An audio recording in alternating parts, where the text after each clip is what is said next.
Welcome to Moonlit Romance Library. Please follow for more stories. Seraphine Bramblevine had spent 17 years protecting Prince Lucivar Nightcrown's beautiful face, and it took him less than 17 seconds to pretend none of it had mattered. The Hall of 12 Moons was full when he rejected her. Every alpha family in the kingdom stood beneath the silver arches. Noble women wore heavy velvet gowns embroidered with pack crests. Warriors in formal armor lined the walls. At the far end of the hall, the empty black throne of the Alpha King waited beneath a crown carved from moonstone. His younger brother stood on the lower dais in white and gold, handsome enough to make half the court forgive him before he had even committed the offense. Seraphine had always loved that face. When they were children, Lucivar's fine bones and long gold-brown hair had made him look too delicate for the wrestling yard. Other boys had noticed. They had pushed him into mud, taken his boots, and called him a lamb born in a wolf's den. Seraphine, already stronger than boys twice her age, had put all three tormentors into a horse trough and asked Lucivar whether his nose had been damaged. He had stared at her with wet gray eyes and said no. "Good," she had told him. "I like your nose." For years after that, she had stood between him and every fist, insult, and cruel joke. When he grew taller and learned to fight, she trained with him. When his first shift left him feverish, she carried him 3 miles through snow to the healers. When he was afraid to speak before the Southern Pack Council, she sat in the first row and smiled until he remembered every word. She had pursued him openly. She had given him crooked protective charms and praised his hair with an honesty that made him blush. He had accepted her attention, held her hand in private, and once promised that no one would ever make her stand alone in a crowded hall. Now he stood in that very hall and looked through her as if she were an inconvenient pillar. "Lady Seraphine," Lucivar said, loud enough for every noble to hear, "there has been an unfortunate misunderstanding. I have never made a formal mating vow to you." A ripple of whispers crossed the chamber. Seraphine's right hand tightened around the small velvet box she had brought as a gift. Inside it rested the first magic sphere she had ever kept stable for more than a minute. It was no larger than a plum, silver blue and dense enough to crack a stone floor if she lost control. She had practiced for 6 months because she wanted to show Lucivar that her mother's explanation had been true. Her magic was not absent, it was compressed. Lucivar knew that. He had heard her mother explain it when they were children. He had watched Seraphine rise before dawn to train, watched wands split in her grip, watched spells collapse into heavy little balls that rolled through classrooms and shattered furniture. He had told her he believed her. Today, beside him stood Caldrissa Valahart, a highborn witch whose flame magic could fill a ballroom ceiling with golden birds. Caldrissa was lovely in a dark red gown, but her mouth was tense. She did not look at Seraphine. Lucivar continued. "The Southern Territories require a Luna whose magic is already proven. Lady Caldrissa has agreed to stand beside me." Someone near the musicians laughed. "Proven," an older noblewoman repeated. "A practical requirement. One cannot lift a curse by lifting the table." More laughter followed. Seraphine heard the words clearly. She also heard the faint crack inside the velvet box as her magic sphere grew heavier. She had explained herself for years. She had explained that her mother, Mevrian Bramblevane, had never lied about her potential. She had explained that dense magic matured differently. She had explained that strength was not a shameful substitute for witchcraft, but another gift entirely. No one who mocked her had ever wanted an explanation, so she did not give one. "Return the pearl clasp," Lucivar said. His voice lowered, as if gentleness could make the demand less public. "It belonged to my grandmother." Seraphine touched the clasp at her collar. He had fastened it there 2 winters ago after kissing her forehead beneath the old bell tower. He had said it suited the woman who would one day wear his colors. Her chest hurt, not theatrically, not in a way that could be answered with a clever sentence. It hurt with the quiet weight of every morning she had believed they were walking toward the same future. She removed the clasp and crossed the polished floor. Lucivar held out his palm. She set the pearl into it. "You are correct," she said. "You never made a formal mating vow." Relief touched his handsome face too quickly. Seraphine looked at him and remembered a thin boy hiding behind her shoulder. She remembered his hand in hers. She remembered how many times she had defended his courage before he had found it for himself. "But when Lord Petavar put you in a feed barrel at 13, she added, "you promised never to let anyone humiliate me in public." A few people stopped smiling. Lucivar's face tightened. "This is not the time for childhood stories." "No," Seraphine agreed. "Your memory is not as pretty as your face. I should have noticed sooner." The first genuine laugh came from one of the guards. He turned it into a cough when Lucivar glared at him. Seraphine closed the velvet box, slipped it into her pocket, and stepped toward the ceremonial chair on which Lucivar had been sitting before the announcement. It was an absurd object, built from black oak and plated with silver wolves. Her mother had reinforced its legs after Lucivar cracked it during his first uncontrolled shift. Lucivar frowned. "What are you doing?" "Returning another family possession." She grasped the chair beneath both arms. Lucivar had time to look confused before Seraphine lifted the entire chair with him still in it. The Hall of 12 Moons fell silent. She raised him high enough that his boots swung above the floor, turned carefully, and carried him down the center aisle. Lucivar grabbed the carved arms. "Seraphine, put me down." "I intend to." Inside the hall. That detail was not specified. The nearest courtiers scattered. One elderly matron clutched her jeweled cane and laughed so hard she had to lean on a column. Caldrissa covered her mouth. Seraphine could not tell whether she was shocked or trying not to smile. At the open bronze doors, Seraphine set the chair on the outer landing with perfect care. Lucivar remained seated, red-faced and speechless. "Since you do not require my future," she said, "you probably do not require my mother's reinforced furniture either." A low voice behind her said, "Leave the chair, bring the woman back." The command did not need to be loud. Every wolf in the hall felt it. Seraphine turned. The Alpha King had entered through the northern doors without fanfare. Valar Nightcrown wore black silver armor beneath a heavy winter cloak. No skin showed below his throat. His dark hair brushed the collar of his armor, and a thin scar crossed one eyebrow without diminishing the severe balance of his face. He was broader than Lucivar, taller than any man near him, and carried the contained stillness of someone who had never needed to perform strength for a room. Seraphine's grief did something deeply disrespectful. It paused.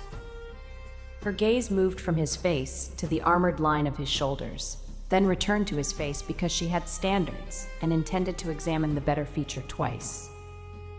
Valar stopped 3 paces away. His eyes were a cold, unusual blue. They met hers directly. "Have you finished looking?" he asked. Seraphine considered lying. Her mother had raised her better. "No, Your Majesty, but this appears to be a formal moment, so I can continue later."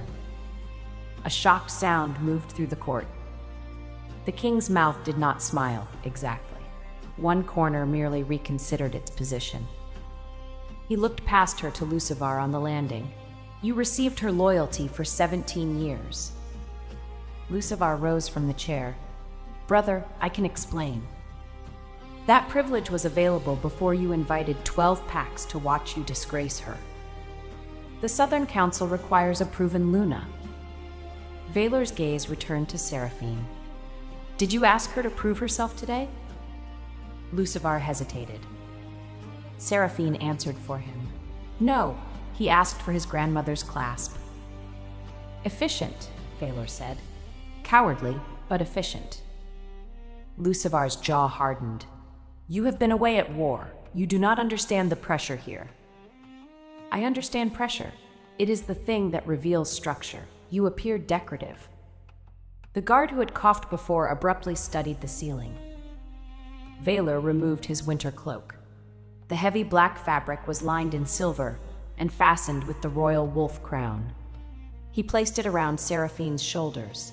It smelled of cold air, cedar, and the iron halls of the northern fortress.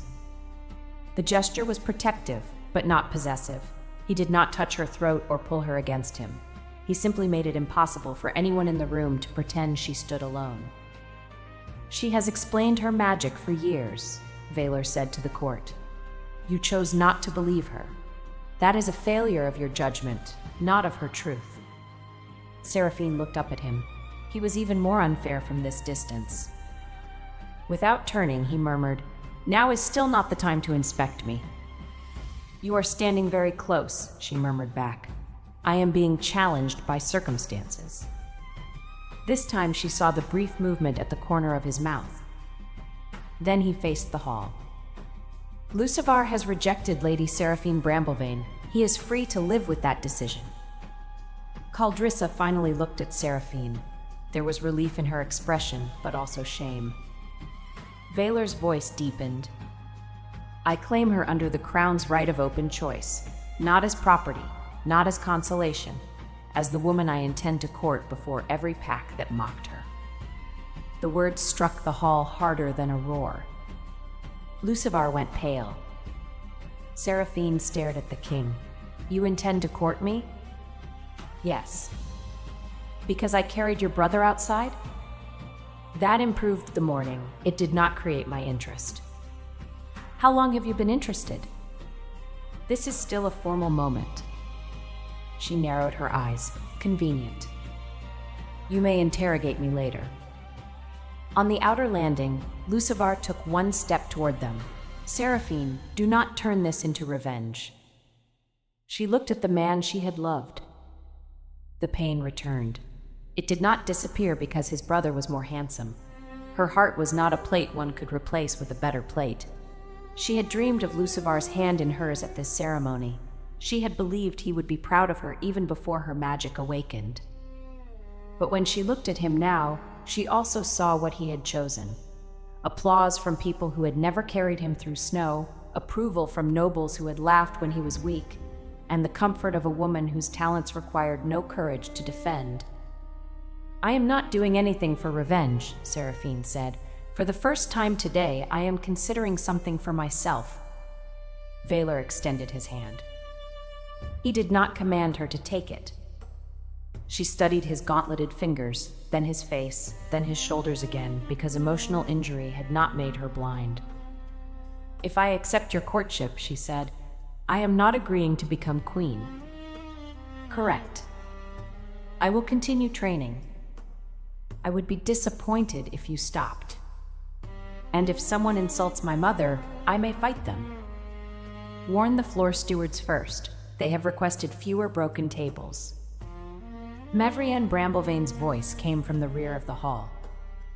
"She only broke 3 last year."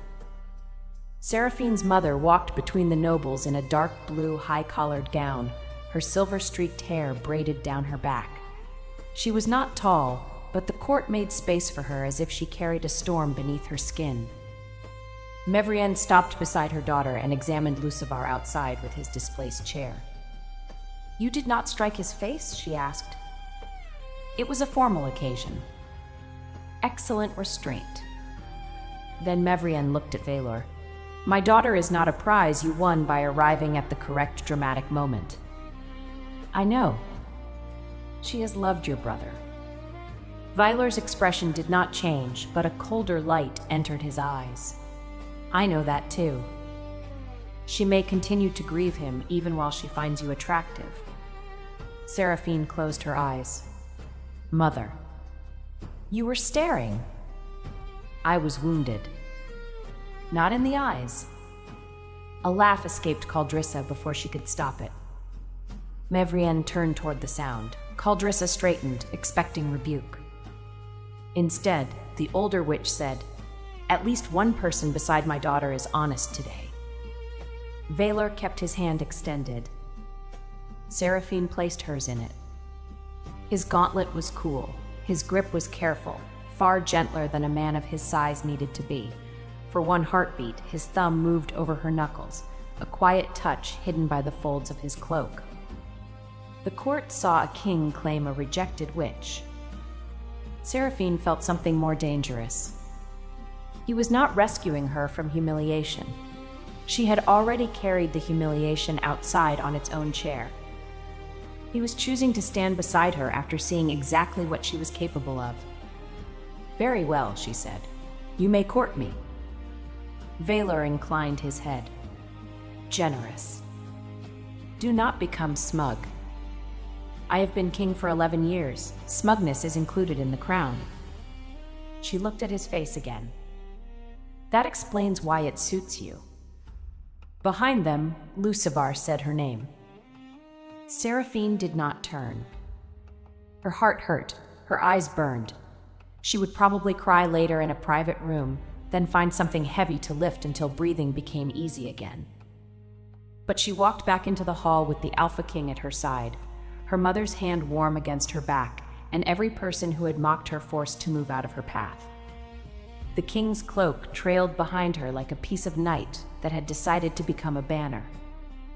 The first object Seraphine broke after her rejection was not a chair, a door, or Lucivar's perfect nose.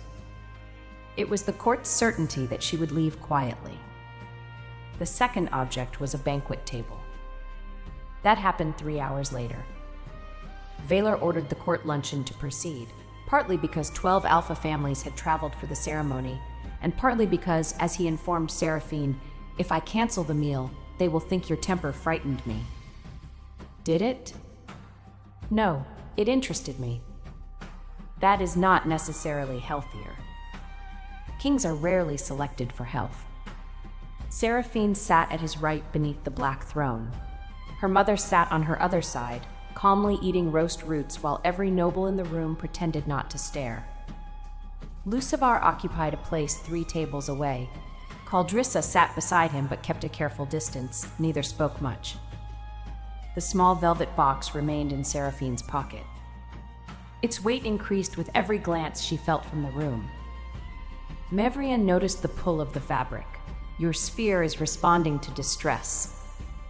"I am not distressed." "The bench is bending beneath your pocket." Seraphine looked down. The carved wood had begun to bow. Valor leaned closer. "Is that the gift you brought for my brother?" It was. "May I see it?" She hesitated. "It is not impressive. Neither is half this court, yet they presented themselves freely." Seraphine drew out the box and placed it on the table. The wood gave a low creak. She opened the lid. The sphere glowed with pale moonlight. It was smooth, almost translucent, with threads of darker silver turning slowly inside. Beautiful, Seraphine thought, if one ignored that it weighed more than a suit of armor and had cracked the base of the box. Valor did not laugh. He removed one gauntlet and held his hand near it without touching. "It is pulling ambient magic toward itself." Mevrian nodded. "That is what I have tried to explain to the Coven Council. Seraphine does not fail to release magic. She condenses too much of it before release." At the neighboring table, a council witch whispered, "A convenient theory." Seraphine heard. She always heard. She reached for the sphere, intending to return it to the box. It jumped. Valor moved at the same instant. The sphere rolled across the table. Plates, goblets, and a silver gravy vessel slid after it as though the sphere had become a tiny moon with its own gravity. Seraphine lunged. Valor caught her around the waist before she pitched over the table, while his bare hand closed around the sphere. The table split down the middle. Everything on it slid into the laps of 6 dignitaries. For one suspended moment, no one spoke. The Alpha of the Eastern Marshes stared at a roasted onion resting in his ceremonial hood. Mevrian set down her fork. 4 tables this year. Seraphine was still held against Valor's armored chest. His arm was firm around her middle, supporting her without effort. She could feel the rise of his breath through layers of clothing and metal. He looked down at the sphere in his palm. "Heavy," he observed. Seraphine looked up at his face. "You are also heavy. I did not announce it to the room." You have not lifted me yet. Give me time. His eyes sharpened with amusement. Only then did Seraphine realize the hall had gone silent for a second reason. The king's arm remained around her waist. She cleared her throat. You can release me. You are standing on a broken table support. I can balance. I know. He did not release her until a servant moved the splintered wood. The delay was practical. The slight pressure of his hand before he let go was not. Lucivar had risen from his seat. Seraphine, are you hurt? The question came too late and too familiarly. She turned toward him. No. His gaze moved to Valor's bare hand around the sphere. That object could be dangerous. So could the woman who made it, Valor said. You were comfortable with both when they served you. Lucivar flinched. Caldrissa stared at her plate. Valor placed the sphere on the stone floor rather than another table. It settled without damage, humming faintly. The Crown's wardmasters will study this with Lady Seraphine's permission, he said. Not to determine whether her power exists. That has become obvious. We will determine how it works. The council witch who had whispered before lifted her chin. Your Majesty, a heavy light is not necessarily useful magic. Seraphine's mother inhaled. Seraphine touched her sleeve. I can manage this one. She faced the woman. You are correct. Weight alone is not useful. The witch looked pleased. Seraphine continued. That is why I have never thrown you. The Eastern Alpha choked on his drink. The roasted onion fell from his hood. Valor picked up his goblet from the wreckage and raised it toward Seraphine, a model of restraint. She accepted the compliment with dignity. The luncheon resumed around the broken table. Servants brought a replacement bench reinforced with iron. Seraphine ate little, but the ache in her chest changed. It was still grief. It was also anger, embarrassment, and a strange, unwelcome relief. Lucivar had ended the future she thought she wanted. Valor had not offered a replacement future. He had offered public courtship, investigation of her magic, and a place at his side from which she could choose. That difference frightened her more than a command would have. After the meal, Mevrian took Seraphine to a quiet chamber overlooking the inner courtyard. The moment the door closed, Seraphine leaned against it and covered her face. Her mother did not tell her not to cry. She simply sat on the window bench and waited. I believed him, Seraphine said at last. I know. I thought he was afraid to make the announcement because of the council. I did not think the announcement would be Caldrissa. I know. I carried him through a blizzard. You remind him of that every winter. Because it was difficult. He was surprisingly dense for someone so narrow. Mevrian's mouth softened. Grief does not become foolish merely because the man who caused it behaved foolishly. You loved him. Mourn honestly. Seraphine lowered her hands. The king is extremely handsome. Also true. Is it disloyal to be heartbroken and notice that? No. Eyes are not marriage vows. Seraphine sat beside her. Lucivar was my first love. Yes. What if I only like Valor because he embarrassed Lucivar? Then you will discover that before making promises, that is the purpose of courtship. A knock sounded. Valor entered only after Mavrian granted permission. He had removed his armor and wore a high-collared black tunic beneath a fitted ceremonial coat. Seraphine's grief paused again, this time with less dignity. The king noticed. I can return with uglier clothing, he said. Do you own any?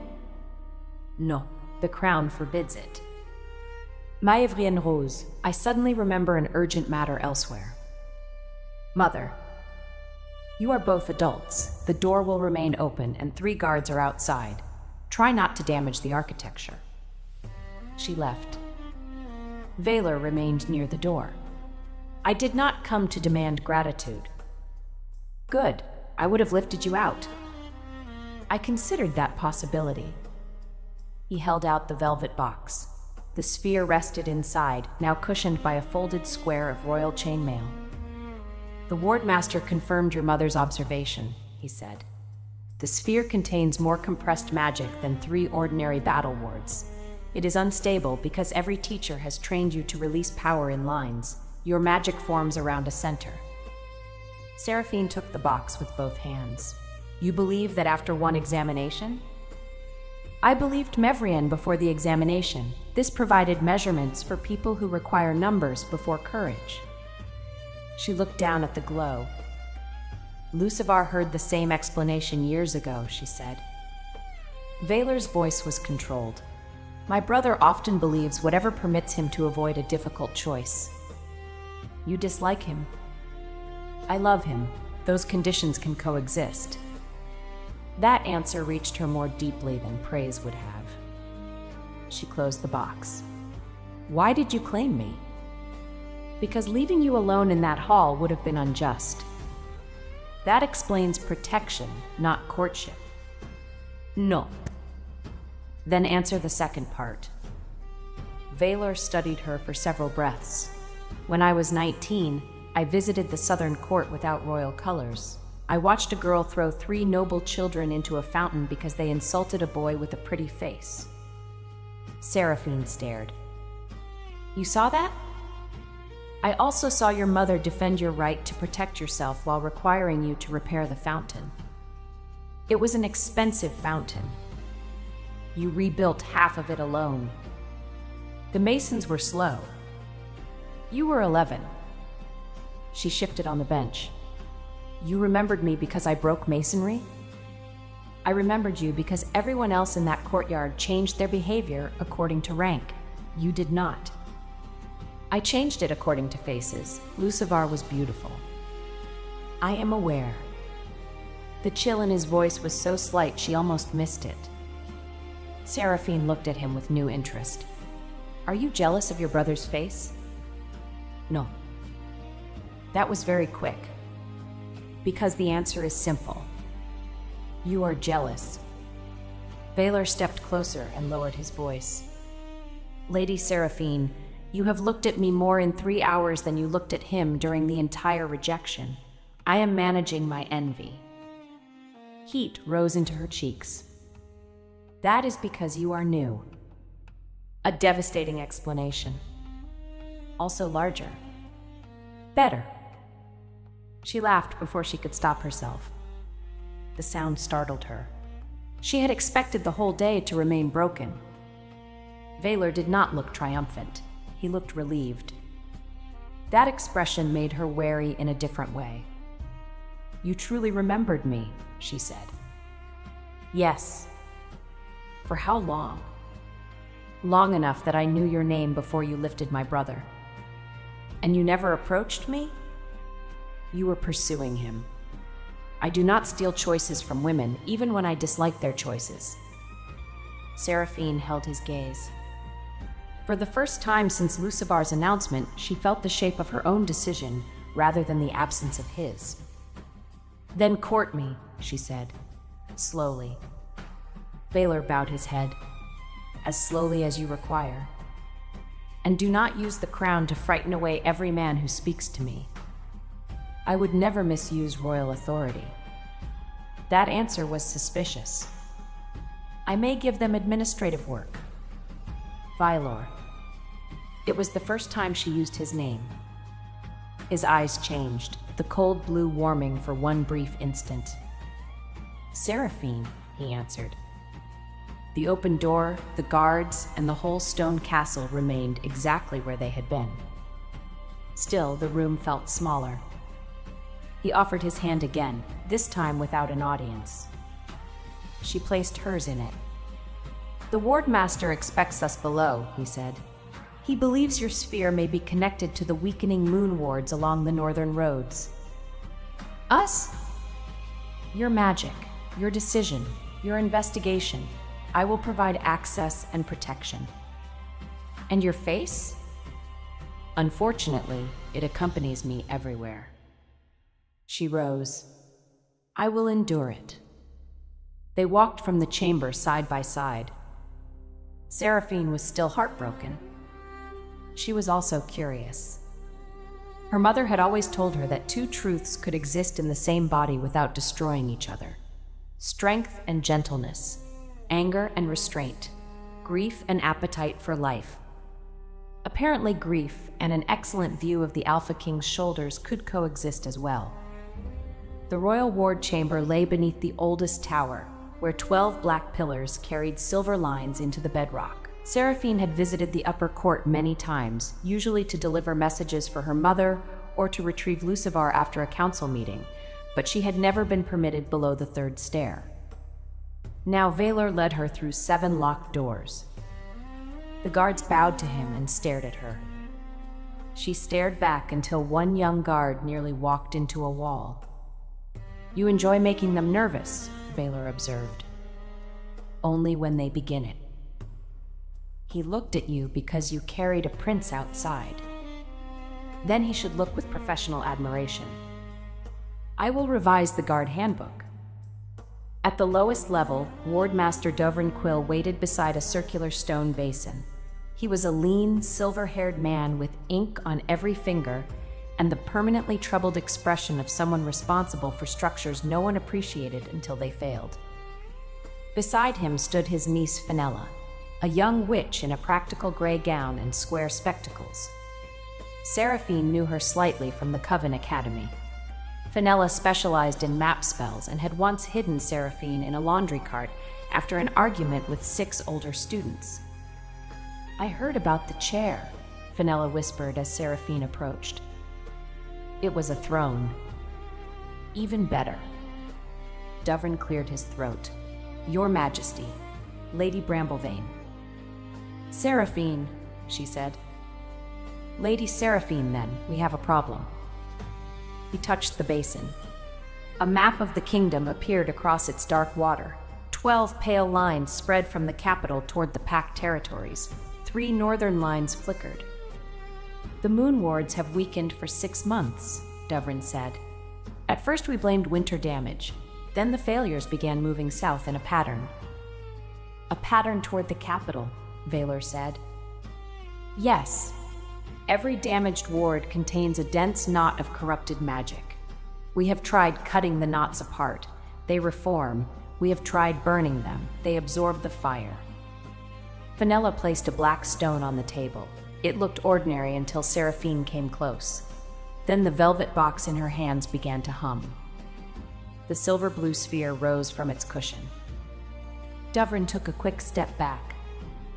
Vaylor moved between Seraphine and the others, not to block her from the sphere, but to shield the room if it flew. "Do not," she said.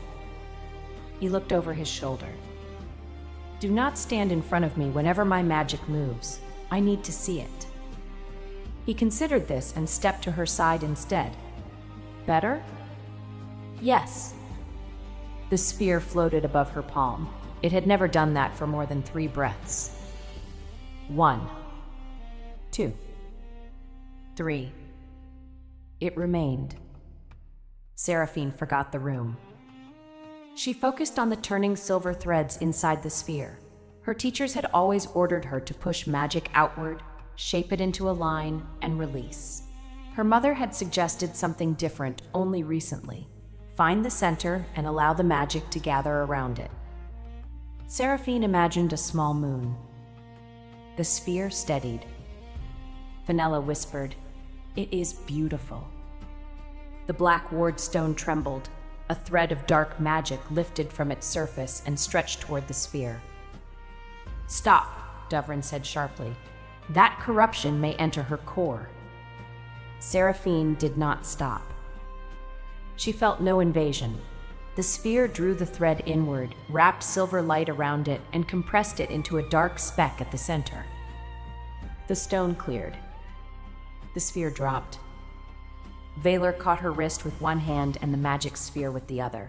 The impact drove his boots half an inch across the floor. Dovrin stared. "That object weighs at least 400 pounds.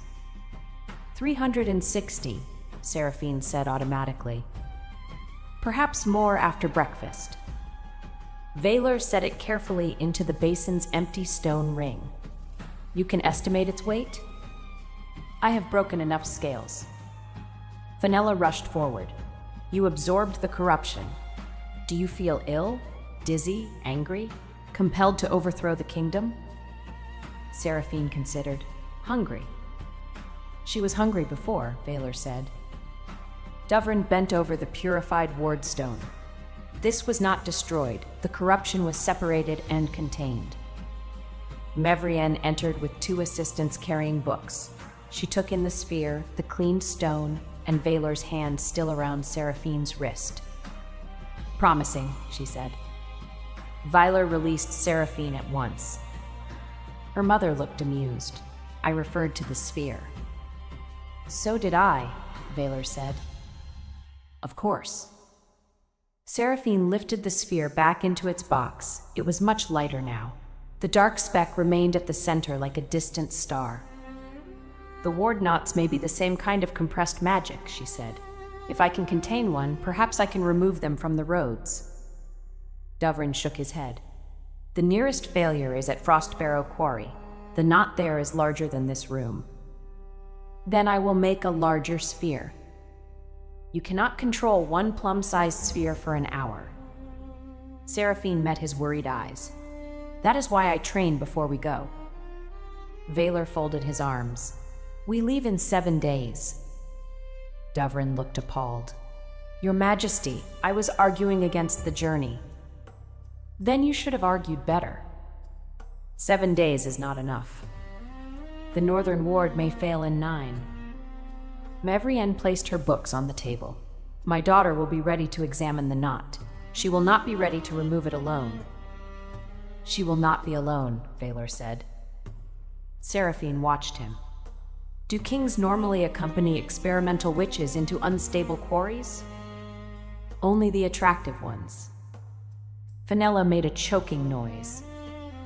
Valor's expression remained perfectly composed. Seraphine pointed at him. That was deliberate. I am told courtship requires effort. Your effort is dangerous. So is yours. For the next 7 days, Seraphine trained beneath the old tower until her arms ached for reasons that had nothing to do with lifting stone. Mevrienne redesigned every exercise. Instead of pushing magic through narrow wand channels, Seraphine learned to gather it around weighted centers. Dovrin created iron rings of different sizes. Fenella drew maps of the sphere's movement and shouted warnings whenever furniture entered the likely path. Valor attended whenever council duties allowed. He never gave magical advice. He held shields, moved damaged equipment, and asked practical questions. When Seraphine failed, he did not soften his face with pity. When she succeeded, he did not behave as if he had granted the success. On the 2nd day, she formed 2 spheres. They immediately chased each other around the chamber and trapped Dovrin behind a pillar. On the 3rd day, she managed 3. One attached itself to Valor's belt and pulled him sideways into a curtain. Seraphine laughed so hard she lost control of the other 2, which rolled after him like loyal cannonballs. The king emerged from the curtain with his dignity mostly intact. Your magic likes me, he said. My magic attacks furniture and authority. It has excellent judgment. On the 4th day, the spheres circled her without striking anything. Valor stood inside the ring at her request, close enough to intervene but not in her path. His presence created a different kind of difficulty. Every time she looked up, she saw his dark hair, broad shoulders, and patient attention. One sphere drifted toward him. Seraphine, her mother warned. I know. The sphere hovered near Valor's chest. He did not move. It is responding to focus, Mevrienne said. Fenella adjusted her spectacles. Very intense focus. Seraphine's face heated. I am concentrating on not hitting him. Naturally, Fenella said. Valor lifted one hand beneath the sphere. It settled above his palm without touching him. What do you feel? He asked. Annoyed. About the magic. She closed her eyes. It wants an anchor, something stable enough that I do not need to hold every direction at once. Use me. Her eyes opened. The room became very quiet. Violor held her guise as the anchor. You could have begun with that. You would have missed Fenella's expression. Fenella turned away, shoulders shaking. Seraphine imagined the sphere orbiting Valor as a fixed point. It moved around him slowly, then faster, maintaining an exact distance from his body. A second sphere joined it, then a third. For the first time, the magic obeyed without strain. Valor stood in the center of 3 turning moons, watching her as though the rest of the chamber had vanished. Seraphine felt the pull between them through the magic, not ownership, balance. His steadiness allowed her power to move. You are very useful, she said. I will have that engraved on the throne. The one your brother is no longer using? Especially that one. On the 5th day, Lucivar came to watch. He stood at the chamber entrance while Seraphine guided 4 spheres through iron rings. Caldrissa was with him. She wore a plain blue training gown rather than court red, and she kept her hands folded tightly. Seraphine's concentration broke. The 4th sphere struck a practice shield. The shield spun across the room and pinned Dovrin's coat to the wall. He sighed. This is why I own duplicates. Lucivar stepped forward. Seraphine, may we speak? Her chest tightened with the old reflex to listen whenever his voice turned gentle. Valor said nothing. He stood beside the shield rack, arms folded, his expression unreadable. Seraphine lowered the spheres into their rings. You may speak here. Lucivar glanced at the others. Privately. No. The answer surprised them both. Lucivar looked wounded. Once, that expression would have made Seraphine rush to soften her words. She did not. I wanted to apologize, he said. The ceremony became cruel. I did not intend the court to mock you. You invited them before rejecting me. The Southern Council insisted on witnesses. The Council has insisted on many things. You used to ask whether they were right. His gaze fell to the spheres. I did not understand your magic was this close to awakening. The words landed with terrible clarity. Seraphine had imagined 100 reasons for his choice. Fear, pressure, ambition, confusion. She had not allowed herself to imagine the simplest one. He would have chosen her if her power had appeared sooner. He had not rejected her because he stopped caring. He had rejected the version of her who had not yet become useful enough. Thank you, she said. Lucivar blinked. For what? For making that clear. Seraphine, I meant that I was wrong. You were wrong when I was still failing. You are only uncomfortable now that other people can see it. Caldrissa looked at Lucivar sharply. He took another step. I never said your years beside me meant nothing. You said there had been a misunderstanding. I was trying to protect your dignity. Seraphine almost laughed. By denying our entire relationship before 12 packs? Valor pushed away from the shield rack. Lucivar turned on him. Do not interfere. She has answered you twice, Valor said. I am not interfering. I am counting. You claimed her to punish me. The room chilled. Valor's voice became very soft. My interest in Seraphine began before you learned to tie your own boots. Do not flatter yourself into becoming the center of her next choice. Lucivar stared. Seraphine stared too. Valor looked at her. Was that too much information? Possibly. Continue later. Gladly. Caldrissa stepped between the brothers. Lucivar, we should leave. He looked at her as though he had forgotten she was there. Something in Caldrissa's face hardened. Seraphine knew that feeling. It was the pain of standing beside a man whose attention had already turned elsewhere. Wait, Seraphine said. Caldrissa paused. Seraphine walked to her. Did you know what he planned to say? Caldrissa swallowed. I knew he would announce me. I did not know he would deny everything between you. Would it have changed your answer? I do not know. Shame crossed her features. My family has debts. The Southern Council promised to restore our lands if I accepted. I told myself you and Lucivar had never made a public vow. I told myself you were strong enough to survive embarrassment. I am, Seraphine said. That does not make the embarrassment harmless. I know. Lucivar said, Caldrissa, this is not necessary. She turned on him. You spoke for both of us in the hall. I will speak for myself now. For the first time, Seraphine saw more than the glamorous witch beside the man who had hurt her. She saw a woman pressed by debt, pride, and a family that valued her magic more than her comfort. It did not erase Caldrissa's choice. It made the choice human. I am sorry, Caldrissa said, not because the king claimed you, because we allowed them to laugh. Seraphine nodded once. That apology belongs to me. I accept hearing it. I have not decided whether I forgive it. Fair. Lucivar looked between them, baffled by a conversation that did not revolve around him. Vaylor noticed. A difficult morning for princes. Seraphine covered a smile. Lucivar left without another word. Caldrissa followed more slowly, pausing at the door to look back at Seraphine's spheres. They are beautiful, she said. Then she was gone. Seraphine stood very still. Vaylor approached, but stopped beyond reach. Do you want comfort, solitude, or something heavy to throw? She thought about it. All three, in that order. He opened his arms.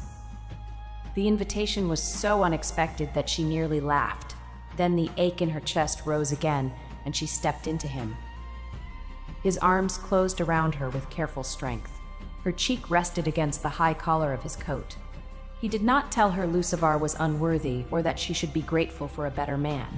He simply held her while she breathed through the humiliation of learning that her first love had measured her by the timing of her power. When she drew back, Vaylor released her immediately. Solitude next? He asked. Not yet. Heavy object? She pointed to the iron practice pillar. Together they carried it to the outer yard. Vaylor could have moved it alone. Seraphine knew that. He let her take most of the weight without pretending otherwise. She threw it into a sand pit. The impact sent a brown cloud over 3 startled ministers. Vaylor watched them run. Effective, he said. I feel better. Excellent. Solitude may be postponed until after lunch. By the 7th day, Seraphine could hold 5 spheres in a stable orbit for 10 minutes. The expedition left for Frostbarrow Quarry at dawn.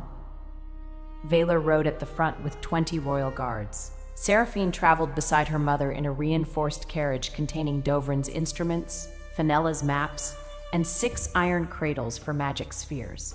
Lucivar and Caldrissa remained in the capital by royal order, though Lucivar had argued that the Southern Alpha should join any investigation of the wards. Vaylor had replied, You have a ceremonial chair to retrieve. The journey north took 2 days. Frostbarrow lay between steep gray hills where workers cut moonstone used in pack boundaries and healing halls. The quarry should have glowed after sunset. Instead, black veins spread through the exposed stone. The local forewoman, Isabet Cromere, met them at the gate. She was a broad, gray-haired woman with a missing front tooth and no patience for titles. King, she said to Vaylor. Witch. Other witch. Scholar. Spectacled scholar. Fenella looked delighted. I like her. Isabet pointed toward the quarry. The lower shelf cracked this morning. I pulled the workers out, but 4 ward anchors are still below. If they break, the whole northern line goes dark. A deep vibration rolled beneath their boots. Seraphine's spheres stirred inside their iron cradles. How long? Vaylor asked. Isabet shrugged. Could be an hour. Could be before I finish this sentence. the hillside groaned. A section of the upper path collapsed behind them, blocking the gate. Isabet looked at the new wall of stone. Before the sentence, then. No one laughed for long. The quarry floor split. Workers shouted from the far side. They had not all evacuated. 6 men and 2 women were trapped behind a fallen loading frame. Black light pulsed through the cracks beneath them. Vaylor issued orders with calm speed.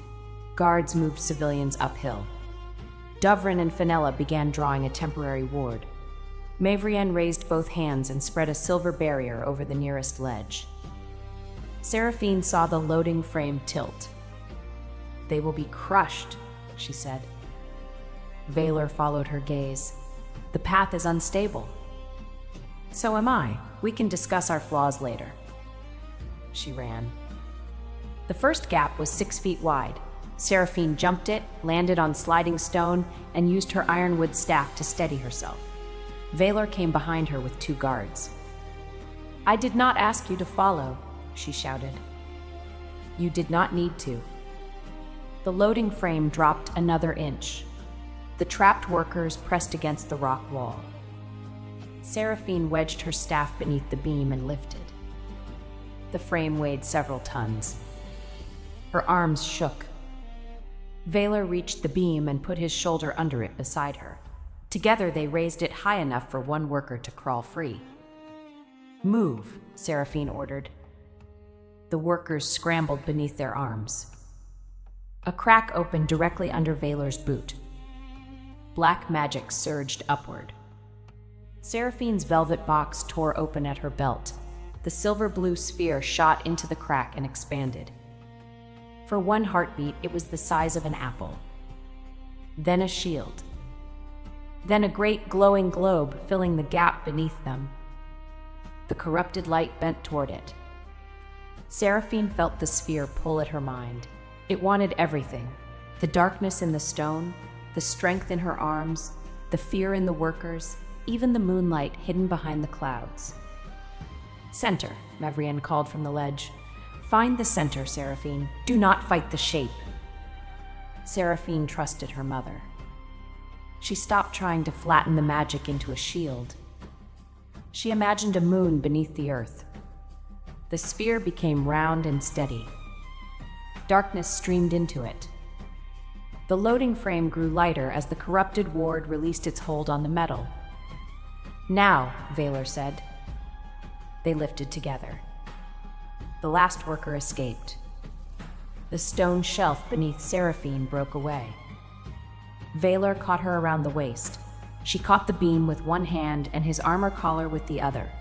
For a ridiculous moment, the Alpha King hung over the glowing gap, supported partly by a witch who had once been told she could not lift a proper spell. "I have you," he said. "I have you too. This is not how I imagined our second embrace. Your expectations are very demanding." One of the guards seized Vaylor's arm. Together they climbed onto stable ground. The great sphere rose from the crack, now streaked with black. It floated above the quarry, pulling corruption from every vein of stone. Seraphine stood beneath it with both hands raised. The weight pressed through her body, her knees bent. Vaylor moved behind her and braced his hands at her waist, becoming the anchor they had practiced. "Use me," he said near her ear. She felt his steadiness through the contact. The sphere stopped wavering. Mavrienne and Dovrin redirected the purified ward energy into the 4 anchors. Fenella shouted distances and angles. Isabet ordered workers to strike supporting wedges in rhythm with the pulses. This was not Seraphine saving everyone alone. It was her power at the center of many people's work. The last black vein left the quarry wall. The sphere contracted slowly until it was the size of a large shield. Seraphine guided it into an iron cradle. The cradle sank 6 inches into the ground. Silence followed. Then every moonstone face in Frostbarrow lit silver. Workers cheered. Seraphine turned inside Vaylor's arms. He had soot on his cheek and a cut across the edge of one gauntlet. His expression held fierce pride. She forgot the workers for one improper second and looked at his mouth. His gaze lowered to hers. The air changed. Then Isabet struck Valor on the back hard enough to make a lesser man stumble. "Good lifting, King," she said. "The witch did most of it." Seraphine laughed against his armor. Valor closed his eyes briefly. "I am aware." Isabet turned to Seraphine. "You are Mevrien's girl?" "Yes." "Your mother closed the Western Fisher when I was young. Everyone said no witch would match her." Seraphine waited for the comparison. Isabet grinned through the gap in her teeth. "Good thing you did something different."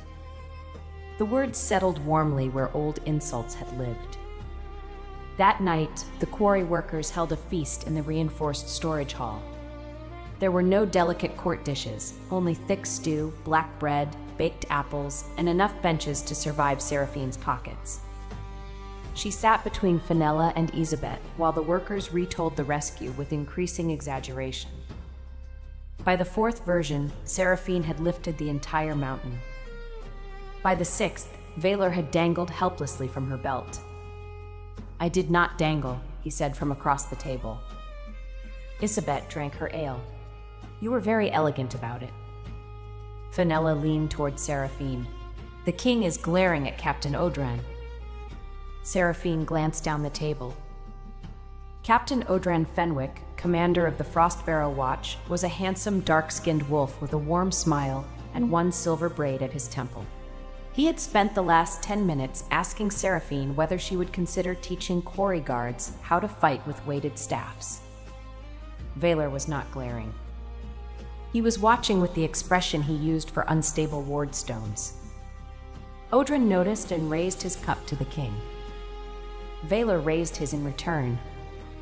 "He seems polite," Seraphine whispered. "He reassigned 3 ministers for looking at you," Fenella whispered back. "To where?" "Bridge inventory." Seraphine looked at Valor. "Administrative work." His eyes met hers. He had heard. "The bridges require counting," he said. Audran laughed. "Your Majesty, I already completed this district's inventory." "Do it again." "Because I spoke to Lady Seraphine." "Because accuracy is the foundation of government." Seraphine folded her arms. "Valor." "Seraphine."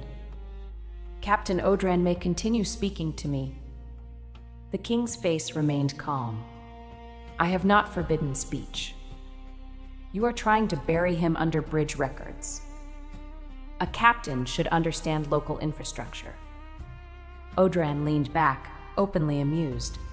"I can admire her and count bridges. Wolves are capable of 2 thoughts." Valor's gaze cooled. "Some barely manage one." Isabet slapped the table. "Excellent. The king is jealous. We have not had entertainment this good since the flour mill exploded." "I am not jealous," Valor said. Every person at the table laughed.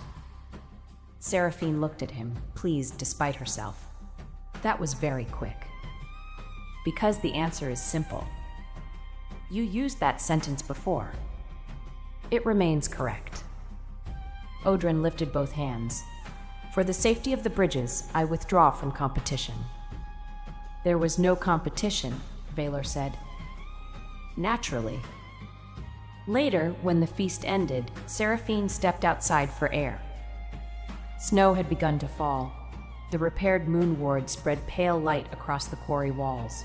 She stood beneath the eaves and let the cold settle her thoughts. Lucivar would have hated this place. He disliked soot, rough benches, and meals without polished silver. She had spent years adjusting herself around those dislikes, not because he demanded it directly, but because she wanted his comfort. Valor came to stand beside her. "Audran is safely counting bridges," he said. "You are impossible." He volunteered. "After you threatened him with civic responsibility." A terrible fate. She smiled, then looked back at the glowing quarry. "I did it." "You did." Mother was right. She usually is. Do not tell her that. I value my life. Seraphine's smile faded. Part of me wishes Lucivar had seen it. Valor was silent for a moment. That does not offend me. It should. You are supposedly jealous. I am jealous of his history with you. I am not jealous of your honesty. She turned toward him. Snow caught in his dark hair. Without the court around him, he looked less like a symbol and more like a man who had spent the day beneath a collapsing mountain because she ran first. Why did you come across the gap? She asked. Because you did. That is not a sensible royal policy. Neither is allowing the woman I intend to court to hold several tons alone. You could have ordered guards. They were behind me. You could have stayed safe. His expression sharpened. Do not ask me to watch you risk yourself from a safe distance. I will respect your strength. I will not use it as an excuse for cowardice. The words moved through her like warm light. Lucivar had accepted her protection because he needed it. Later, when he no longer needed it, he had become embarrassed by the woman who had given it. Valor did not need her to stand in front of him. He chose to stand beside her. Seraphine reached up and brushed snow from his eyebrow scar. His entire body went still. The touch was small. The tension it created was not. You are staring again, he said. I nearly lost you into a magical pit. I am confirming the face survived. Your concern is touching. The face is valuable. And the man? She let her fingers rest against his cheek for one heartbeat longer. Under consideration. Valor's bare hand closed gently around her wrist. He turned his face into her palm, not enough to become intimate before she chose it, but enough that she felt the warmth of his breath. Take all the time you need, he said. She believed him. That made it difficult to step away. So she did not step far. They stood beneath the eaves while snow covered the quarry road, close enough that their shoulders touched, neither pretending the contact was accidental. News of Frostbarrow reached the capital before the expedition did. By the time Seraphine rode through the western gate, children were rolling painted wooden balls along the street and shouting that they were defeating curses. Merchants had already begun selling silver blue sweets called witch moons. One baker displayed a loaf shaped like a ceremonial chair with two little sugar boots sticking from it. Seraphine stopped the carriage. I need that bread. Valor, riding beside her, looked toward the bakery. For symbolic closure? For lunch, closure requires butter. The baker refused payment and nearly fainted when Seraphine lifted the entire display counter so his apprentice could retrieve a dropped coin. Valor bought every chair-shaped loaf and ordered them delivered to the palace dining hall. That is excessive, Seraphine said. I am a king. Moderation would confuse the public. The public was not confused. They cheered as Seraphine passed. The court was less enthusiastic. 3 days after their return, the Council of 12 demanded a formal hearing on Valor's declaration of courtship. The crown's right of open choice was ancient and legal, but several alpha families argued that a king could not announce a potential queen without testing her fitness. Seraphine read the petition twice. They want me to complete the Luna trials, she said. Fenella sat cross-legged on the library floor among stacks of law books. Not the ordinary trials, these are the old ones. How old? Old enough that one section involves carrying a stone wolf through an obstacle course while elders throw wet grain. Seraphine looked interested. How heavy is the wolf? That is not the concerning part. Mevrian turned a page. The trials were abandoned because they became public entertainment rather than a measure of judgment. The petitioners know she can lift things, Valor said from the window. They will choose tasks designed to make strength appear crude and magic appear insufficient. Seraphine leaned over the table. Can you refuse? Yes. Would that make them believe I need the crown to hide my weakness? Yes. Then accept. Vaylor's jaw tightened. I will not permit them to humiliate you again. You cannot prevent every cruel person from speaking. I can remove their speaking privileges. That is called tyranny. The definition is disputed. She walked to him. At the ceremony, you gave me a choice. Give me this one too. His gaze searched her face. You do not owe them proof. No, but I would enjoy watching them regret asking. Mevrienne closed the book. That is my daughter. The Luna trials were scheduled for the Winter Solstice Festival, when representatives from every pack would already be in the capital. Seraphine had 12 days to prepare. The petition named 3 tests: strength under restraint, magical protection, and judgment before the packs. The first was held in the Royal Training Arena. A stone wolf weighing nearly 2,000 pounds stood at one end of a course filled with narrow bridges, swinging barriers, and trenches of wet grain. The candidate had to carry the statue to the opposite platform without damaging the course or dropping the wolf. The stands were full. Lucivar sat with the southern delegation. Caldrissa sat 2 places away from him, her posture formal. Vaylor occupied the central royal box with Mevrienne and the council. Fenella stood near the course, holding a clipboard and looking far too cheerful. Seraphine wore a high-collared dark blue training gown over fitted wool trousers and tall boots. The gown was split only at the lower sides for movement, with heavy panels covering her legs. Leather guards protected her forearms. Her ironwood staff remained outside the course. Councillor Varric Ashmorn, who had submitted the petition, addressed the crowd. He was an elderly alpha with a narrow face and a voice polished by decades of pretending insults were procedure. The first test measures power governed by care, he said. A Luna must bear great burdens without harming those around her. Seraphine looked at the hanging sacks of grain. And the food? A traditional distraction. It seems wasteful. The grain is old. Then it belongs in compost, not in my hair. A few spectators laughed. Varric did not. Begin. Seraphine approached the statue. Its carved body was wider than her shoulders.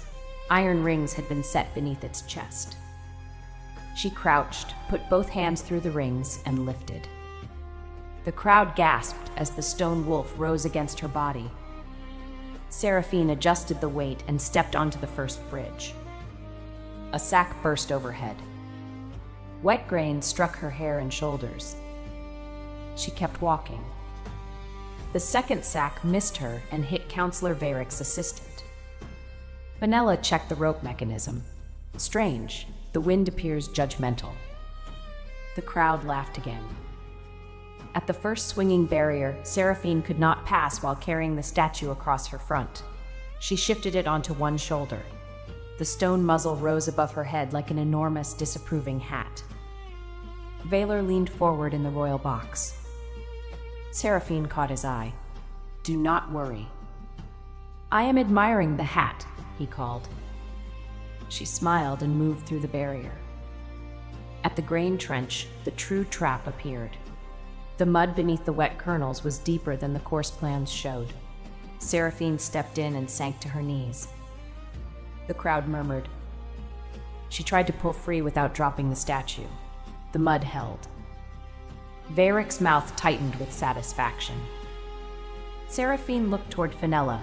Her friend was staring at the measurement stake beside the trench. The depth is wrong, Fenella said. Continue the test, Varric ordered. Vaylor rose. Seraphine shook her head once.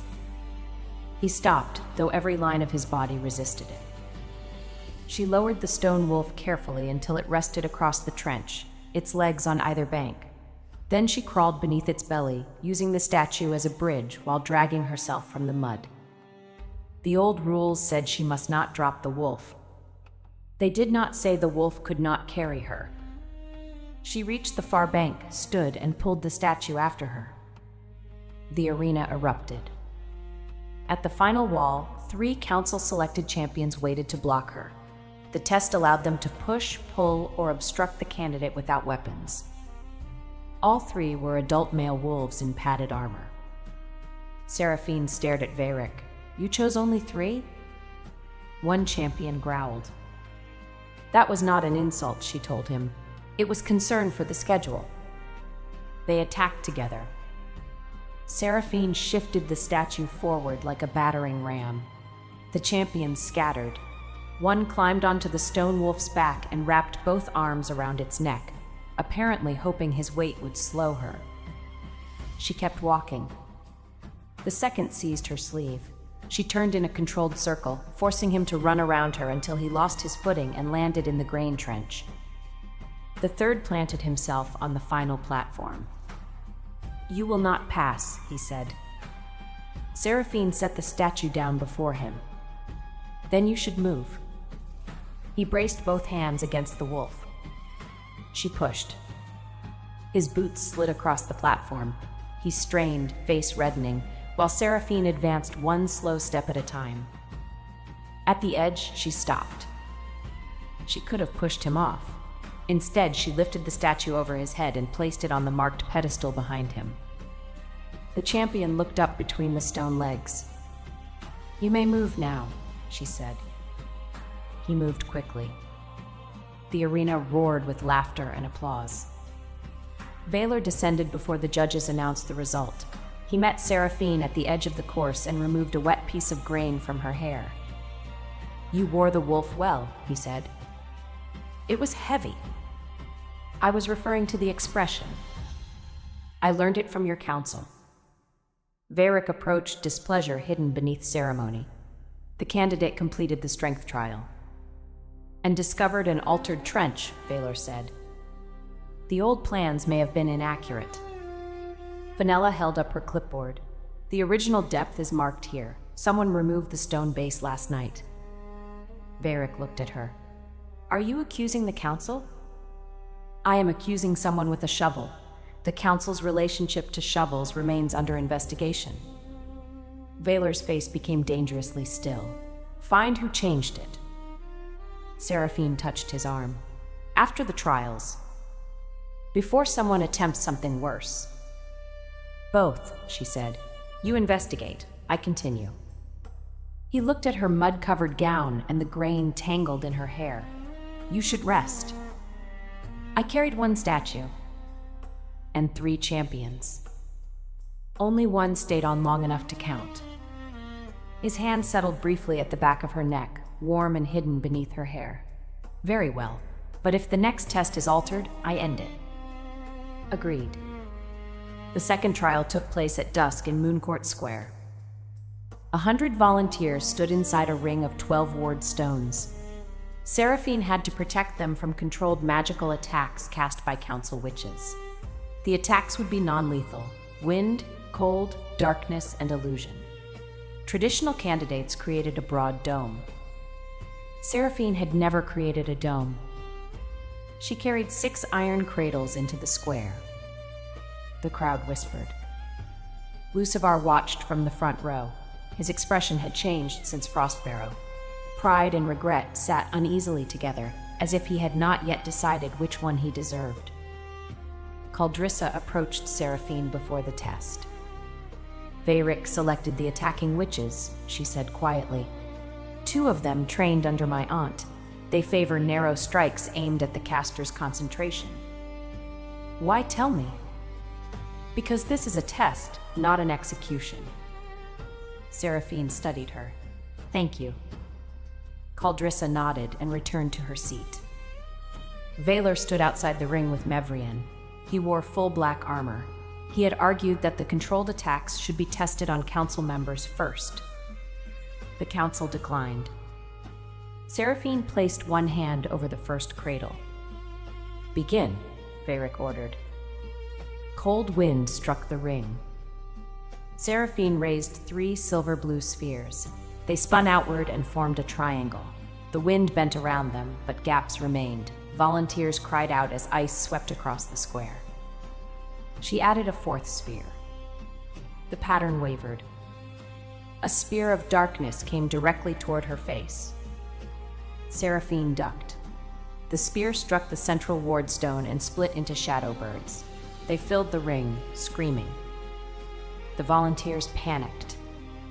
Seraphine's spheres began to fall. "Center," Mevrian called. Seraphine knew the lesson. Find a fixed point, build the orbit. She looked for Valor. He stood beyond the ring, unable to enter without invalidating the test. Their eyes met. He placed one hand over the royal crest on his chest. "Use me." Seraphine fixed her attention on him. The sphere steadied. But the volunteers were not around Valor, they were around her. She understood. The anchor did not need to be a person, it needed to be a decision. Protect them. She became the center. 6 spheres rose around her. They did not form a dome, they moved. One intercepted the cold and turned white with frost. One absorbed darkness, deepening to purple. 2 spun around the volunteers, knocking illusion birds apart without touching anyone.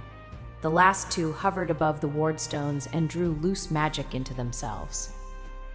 The attacks intensified. Seraphine widened the orbit. The spheres moved faster, creating a living wall that adjusted to each strike. Where a dome would have cracked, the orbit shifted. Where darkness gathered, a purple sphere swallowed it. Where wind entered, a silver sphere compressed it into harmless spirals that lifted hats and nothing else. One elderly volunteer's hat landed on Veyric. The square laughed. Veyric threw it aside. Increase the attack. Caldrissa rose. The agreed limit has been reached. Sit down. No. Lucivar looked at her in surprise. Caldrissa stepped into the open. The test measures protection. She has protected them. Continuing would measure how much harm the Council is willing to risk to avoid admitting it. Veyric's expression hardened. Your family lands depend on Council review. The threat was clear. Caldrissa went pale but did not sit. Seraphine saw it while holding the orbit. For one dangerous instant, anger pulled every sphere toward Veyric. She controlled them. Strength was not wrong, careless harm was. Her mother's lesson had never applied only to fists. End the trial, Seraphine said. Veyric ignored her. Continue. Valor entered the ring. The attacking witches stopped at once. The trial is ended, he said. Veyric stood. Then she fails. Every sphere in the square turned toward him. Seraphine had not commanded them to attack. They simply hovered in a perfect line, heavy enough to crush stone and controlled enough to leave the old man untouched. She walked between them. No, she said, I completed the task. The volunteers are safe. Caldrissa prevented you from changing the task into cruelty. Veyric glanced at the spheres. Is that a threat? It is a demonstration of restraint. You seem to require visual lessons. The volunteers began applauding. The applause spread into the crowd. One by one, the council witches lowered their hands. Duvrin announced the result before Veyric could speak. Protection trial completed. No injuries. All attacks contained. Fenella added, 1 hat displaced. It has been recovered. Valor looked at Caldrissa. Your family's debts will be reviewed by the crown, not used by the council as a leash. Caldrissa's chin trembled. She bowed. Thank you, Your Majesty. Thanks, Seraphine. She insisted your apology be judged separately from your usefulness. I am attempting to learn from her. Seraphine blinked. He had listened to a conversation he had not been part of and drawn the right lesson without claiming credit. Her heart, which had spent years serving a prettier but smaller dream, moved toward him with alarming ease. The third trial was judgment. At midnight, Seraphine stood before the 12-pack representatives in the Great Hall. No obstacle course waited. No spell attacked her. Instead, Veyric presented a dispute. 2 northern villages shared a moonstone bridge. One village had repaired it after storms. The other had refused to pay, claiming poverty. The council proposed closing the bridge to the poorer village until the debt was paid. Seraphine listened to both village leaders. The first spoke of labor and fairness. The second admitted his village could not pay because the failing wards had ruined their winter crops. Varric asked, "What is your judgment?" Seraphine looked at the map. "Who owns the quarry that supplies repair stone?" "The Crown," Dovrin said. "Who collected road taxes while the wards were failing?" Varric's mouth tightened. "The Regional Council." "Then the Regional Council will return the taxes collected for protection it did not provide. The poorer village will contribute labor rather than coin. The wealthier village will be reimbursed for half its materials from the restored taxes. The bridge stays open." The first leader frowned. "Why should we accept labor from people who refused before?" Seraphine faced him. "Because they did not refuse. They lacked coin after a magical failure the council concealed. You deserve repayment. They deserve access to the healer across the river. Fairness is not achieved by making the weaker village suffer until your anger feels balanced." The second leader bowed his head. Varric said, "You would burden the council for a natural ward failure?" "We do not yet know it was natural. We do know the council collected payment while protection weakened. Power receives responsibility with its privileges." Vaylor watched her from the black throne. Lucivar watched from below it. One looked proud. The other looked as if he had discovered the future he discarded had become visible only after it no longer belonged to him. The pack representatives voted. 10 supported Seraphine's judgment, 1 abstained. Varric voted against. The Luna trials were complete. The hall erupted. Mavrienne reached Seraphine first and pulled her into a fierce embrace. "You did not throw Varric." "I considered it." "Excellent judgment." Fenella joined them. His expression was better than throwing him. Caldrissa approached more carefully. "You defended my family after I stood beside Lucivar." "I defended you from blackmail," Seraphine said. "Do not make me regret the distinction." Caldrissa's eyes filled. "I will not." Lucivar waited until the women moved aside. "You were magnificent," he said. The words once would have meant everything. Now they arrived after the proof. "Thank you," Seraphine said. He looked at the royal cloak around her shoulders. Vaylor had not placed it there tonight. She had chosen to wear it. "I would have supported you," Lucivar said, "if I had understood." "My mother explained. I explained. You did understand. You did not believe. There is a difference. Not to the person standing alone." He lowered his voice. "Do you love him?" Seraphine looked toward Vaylor. The king was speaking with village leaders. He had removed the crown and held it beneath one arm so an elderly woman could address him without craning her neck. He listened without interruption. His face was still excellent. His character had become inconveniently better. "I am learning him," she said. Lucivar flinched. "You knew me all your life." "I knew the boy I protected.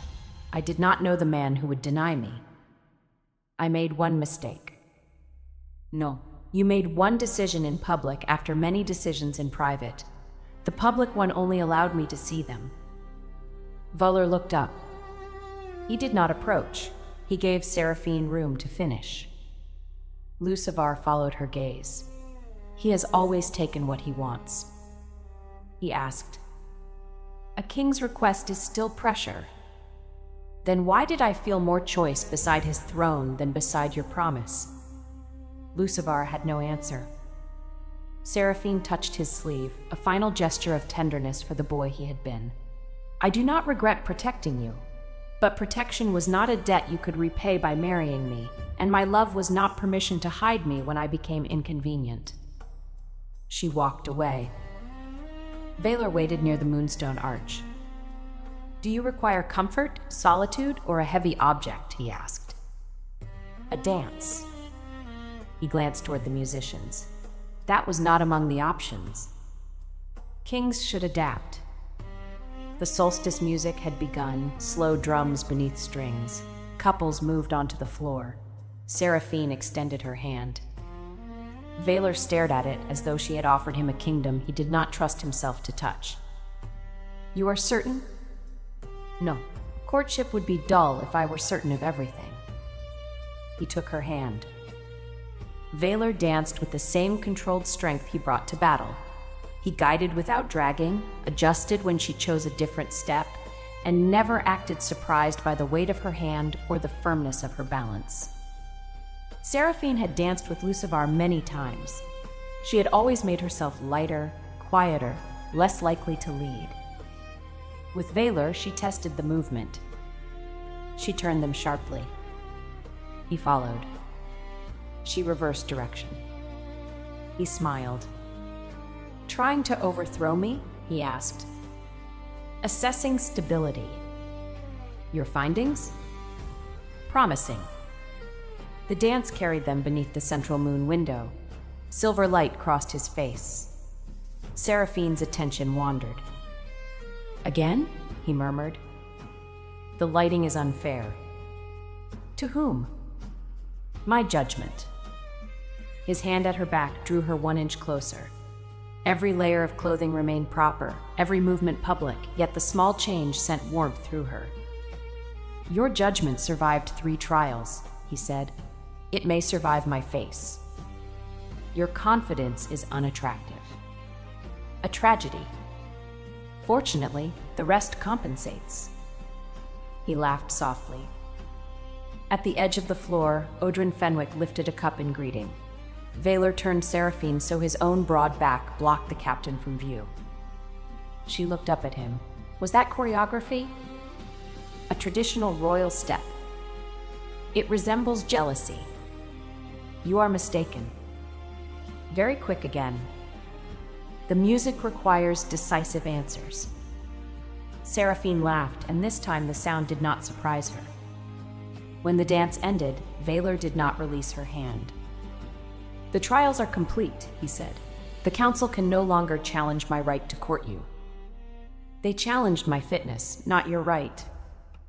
"I know. I disliked both." "What happens now?" "Now you decide whether the courtship continues." She searched his face. "You would stop if I asked?" "Immediately." "Even after all this?" "Especially after all this. Public support is not a chain." The hall, the music, and the watching court seemed to recede.